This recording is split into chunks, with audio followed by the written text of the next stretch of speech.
La cuenta regresiva está marcada, 6 de octubre, es la fecha en la cual ¿cuántos millones? Medio Lima, más de medio Lima, se va a quedar sin agua por este corte absoluto determinado por la Sedapal, que es básicamente la empresa que gestiona el agua en la capital peruana. Del 6 al 10 de octubre son las fechas señaladas. En principio 22 distritos de la capital, pero muchísimas dudas. Hablábamos ayer con el diputado que está a cargo del organismo de control justamente sobre estos temas, que reclamaba a la empresa la falta de claridad sobre cuánta gente va a ser afectada, sobre por cuánto tiempo van a ser afectados, sobre cómo se los va a compensar, de qué manera van a poder acceder al agua. Bueno, de este tema tan crítico vamos a estar hablando con Rudecindo Vega, que justamente fue presidente de la Sedapal, que recordemos es el Servicio de Agua Potable y Alcantarillado de Lima. Rudecindo, ¿cómo le va? Lo saluda aquí Darío Misraji. Hola Darío, un gusto estar con ustedes y encantado de poder explicar en lo que se pueda este tema.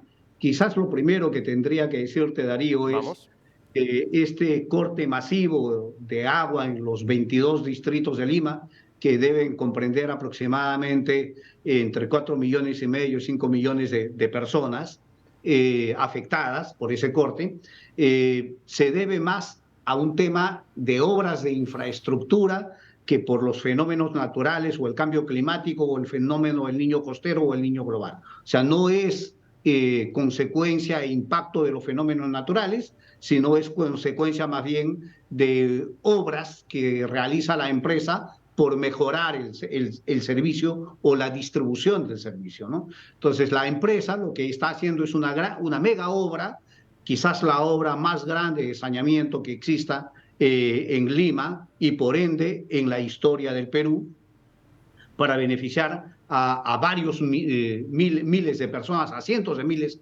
de personas en los distritos del sur de Lima. Entonces, para hacer esa obra, tiene que cortar el servicio por 12 horas. Entonces, comprende hacer 2 grandes empalmes y para ello, y eso le va a tomar 12 horas. Pero al tomar las 12 horas, significa que todas las tuberías, todo el agua que han estado en las tuberías se van a ir vaciando.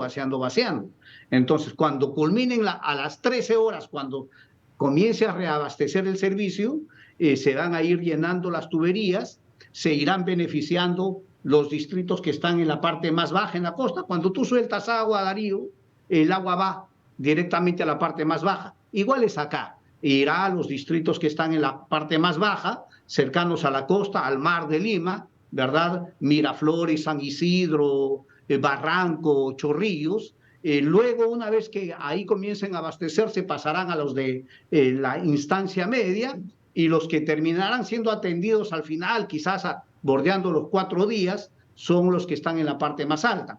Pero esa consecuencia de esta obra de infraestructura. Lamentablemente, la empresa no supo comunicar. La empresa lo que dijo es, se van a cortar el agua de 48 a 96 horas por una obra en Sedapal. Y entenderás que, dicho esto, es una suerte de alarma, zozobra, ¿verdad?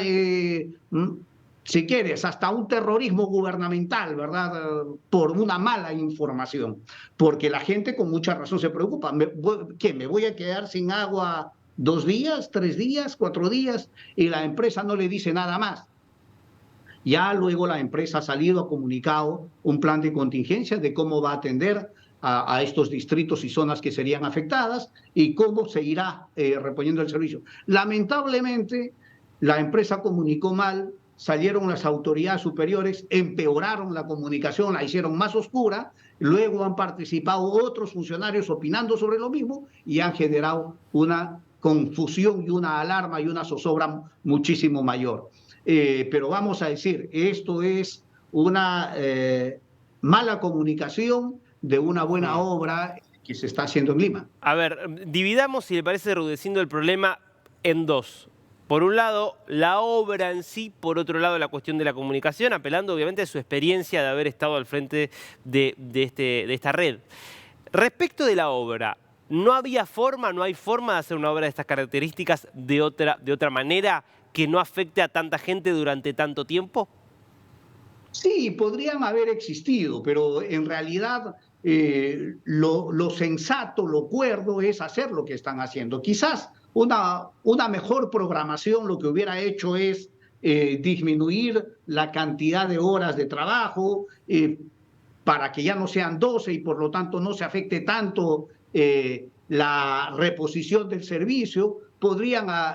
Pero si tú me dices de que tenía que hacerse corte, tenía que hacerse corte. Lo que se ha podido Claro, pero hacer perdón, porque no es lo mismo estar 6 horas claro, sin agua que 4 días, porque estamos hablando, claro, no, vivir sin claro, agua y como te digo, no es muy factible.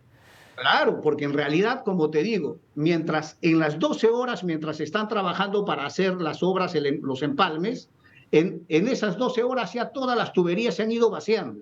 Las tuberías en Lima para afectar estos 12 distritos, me imagino que se vaciarán en 4 o 5 horas, quedarán vacías. Entonces, y luego para que se llene toma su tiempo. Pero además, fíjate, cuando ya comienzas a abastecer, entonces como te digo, primero se benefician los distritos de la parte baja, pero ¿qué sucede si los ciudadanos y los vecinos deciden almacenar, almacenar, almacenar y comienzan a acumular para no sentir, por el Claro, temor de sentir con realmente baldes, afectados? con botellones, con lo que sea. Claro. Entonces, si ellos se desesperan y se dedican a acumular, no van a dejar que los otros vecinos de los otros distritos de la parte media recuperen el servicio a tiempo. Y cuando estos de la parte media comiencen a acumular, no van a dejar que los de la parte alta repongan el servicio a tiempo. Entonces, y ahí no hay, o sea, Sedapal lamentablemente y el gobierno lamentablemente no hicieron una campaña de información de en qué consistía la obra y cuánto tiempo iba a durar y afectar. No comunicaron de cómo iba a ser el plan de contingencia para atender a los vecinos en estos días en que no iba a tener servicio, cisternas, hidrantes, la activación de pozos, la activación de cámara de bombeos, de reservorios que existen en la ciudad. O sea, no lo comunicó, ahora ya está hecho, pero ya es a destiempo. Luego no ha comunicado cómo va a ser el tiempo de reposición adecuadamente del servicio. Entonces, y como te digo, y sobre esa mala comunicación, otros funcionarios de otras actividades han opinado y en realidad han generado una tremenda alarma, zozobra y preocupación innecesaria. Ahora, Innecesaria. una obra de esta envergadura, que usted mismo la ha calificado quizás como la obra más importante de la historia de Sedapal o una de las más importantes, evidentemente no se planifica de un día para el otro. Uno supone que Sedapal ya la venía planificando desde hacía tiempo. ¿Cómo se explica semejante error de comunicación, que estamos a una semana de que comience todo esto y que todavía haya tantas dudas y tanta confusión? Porque lamentablemente, además, la empresa pasa por un periodo crítico también, ¿no? Hace unas semanas destituyeron al presidente de la empresa y hasta ahora, recién el día de hoy, a propósito de la crisis, acaban de nombrar a uno nuevo. Entonces, vamos a decir, si hay una empresa que ya tiene sus problemas propios y no tiene la cabeza que pueda conducir y orientarlo, entonces también se agravan por ese tipo de situaciones, ¿no? Clarísimo. Rudencio, muchísimas gracias por ayudarnos un poquito a entender esta crisis. Muy amable, gracias Darío.